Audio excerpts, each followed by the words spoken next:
மரணம் என்னும் தூது வந்தது, அது மங்கை என்னும் வடிவில் வந்தது.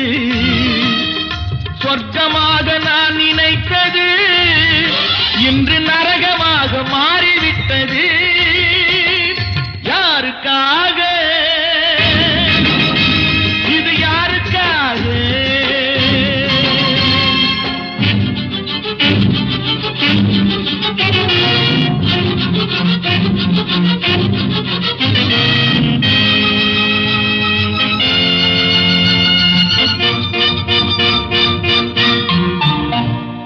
மலரைத்தானே நான் பறித்தது, கைமுள்ளின் மீது ஏன் விழுந்தது? உறவைத்தானே நான் நினைத்தது, என்னை பிரிவு வந்து ஏன் அழைத்தது?